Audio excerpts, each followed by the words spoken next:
Ja, as jy jou geloof grond op die woord van God, is jy totaal veilig.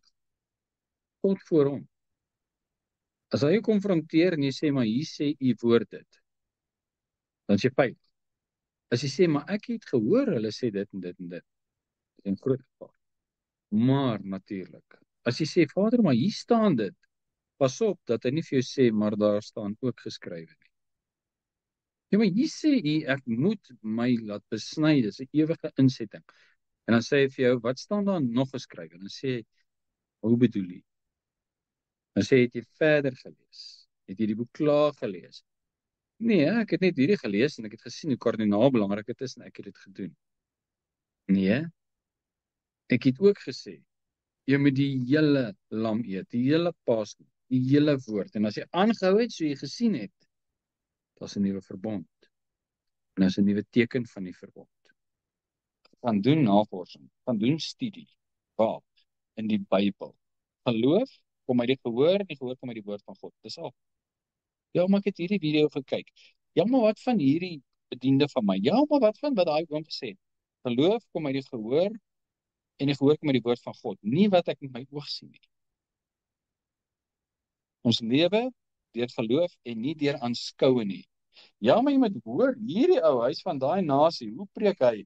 Ons lewe deur geloof en nie aanskoue nie. Wat my oë sien, maak niks saak nie. Maar wat in die Bybel staan, dit maak saak. My geloof is gegrond op dit. Hoekom? Dit is die woord van God. En hy het God geglo en dis hom tot geregtigheid gereken. Of hy het 'n video geglo wat hy gesien het, wat iemand gesê het, en dis hom tot geregtigheid gereken. Nee. Wat is veilig?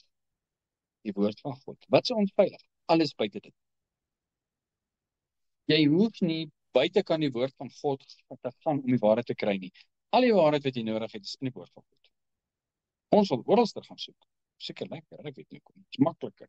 Makliker om 'n video te kyk van iemand wat praat, as om studie te doen oor die woord van God. Maar die een gaan jou laat verdwaal, dan is 'n weg wat vir die mens reg lyk. Maar die einde daarvan is die weë van die dood. En daar is die nou pad. En hy lei na die ewige lewe. Nou is in die woord van God. So is nog nie wel aangename tyd, jy kan nog kies. Daar kom 'n tyd waar die kies verby is. En al wat dan oorbly is die regterstoel. En jy staan veroordeel. En jy is die ewigheid van God geskei oor die waarheid. En die Satan doen hom voor as 'n engel van die lig. En hy het Adam verlei. En hoeveel daarna. En hy is vandag geweldig suksesvol. Want hy verkondig aan ons 'n weg wat reg lyk. Maar die einde daarvan is die weë van die dood. As jy voor die regterstoel van God verskyn, almal gaan voor hom verskyn. Almal wat my hoor, gaan voor hom verskyn. En daar's 'n aanklag teen jou. Waarmee kan jy jou verdedig? Met die woorde van God.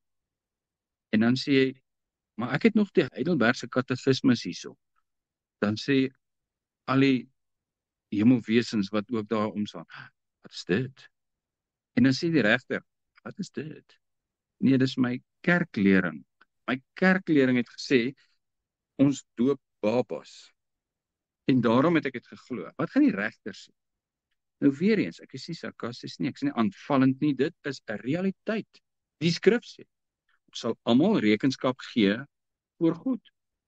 Hoe gaan jy jou verdedig? Dis 'n hof. Vandag gaan jy hof toe. Jy word aangekla van 'n misdaad. Jy verskyn voor die regter. Mag jy jou verdedig? Natuurlik, dis soos 'n hof werk. Dis geregtigheid. Waarmee verdedig jy? Met feite. En as daar feite wat bietjie snaaks lyk, dan roep jy 'n getuie en jy sê, maar hierdie het my gesien. En dan kyk die regter julle albei aan en dink, nee, julle is in 'n koets. Is daar nie nog iemand nie? En hy kry nog 'n. En dan naderhand sê hy, nee, dit lyk my jy praat die waarheid. En jy word vrygespreek. Of hy vang jou uit, jou leuns, en jy word veroordeel. Nou die regter voor wie ons gaan verskyn is presies dieselfde. Hoekom word ons almal geoordeel? Terwille van geregtigheid. Jy moet 'n kans kry om jou saak te stel. Jy kan nie net veroordeel word en as jy weer sien, daar brand jy in die vuur. Sê maar, hoe weet ek is skuldig? Waarvan is ek aangekla? Wat het ek oortree? Wat het ek gedoen? En daarom gaan ons voor die regterstoel verskyn.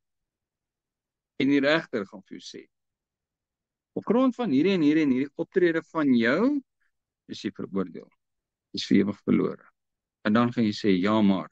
En hy gaan na al jou ja maars luister. Maar solank as jy dit uit die woord uit kan haal, dra dit krag. As jy die katekisme gaan haal, vergeet dit. Hy gaan dit net ignoreer. Daar's geen verlossing of geregtigheid in die katekisme nie. Vergeet dit. En dis elke kerk se katekisme. Dan gaan jy na die skrif toe en jy sê, maar jy het hier gesê, elkeen wat my aanroep sal gered word. Dan sê hy, ja, dit staan daar. Maar wat staan daar nog? En hoe bedoel jy? Is hierdie een vers nie genoeg nie? Nee, want jy het hom buite konteks aangehaal. Jy sê nie wat is die konteks van die vers wat jy aanhaal nie. Wat sê die res? O nee, ek het nie die res gelees. Maar hier staan wat Paulus gesê het, hulle wat nie my volk is nie, sal kinders van die lewende God genoem word. En dis al die ander volke. En dan sê hy, wat staan daar nog?